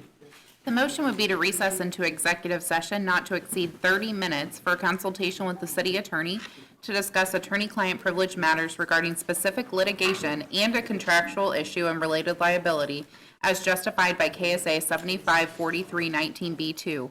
The open meeting will resume in the city council chambers. The following staff are requested to assist the governing body in its deliberations: City Manager Wade, City Attorney Stanley, Chief of Litigation Shelley Starr, and HR Director Jackie Russell, and other staff deemed necessary.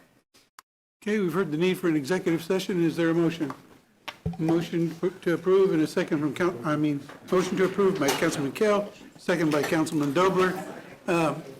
All those in favor? Well, I think we still have to take the roll call vote. Okay. I'm getting one going like this and one going like this. You could probably just say all in favor. All those in favor say aye. Aye. All those opposed? Sylvia, where are you? Sylvia left. Okay, thank you. We will adjourn into executive session after about a 10-minute recess. Real 10 minutes.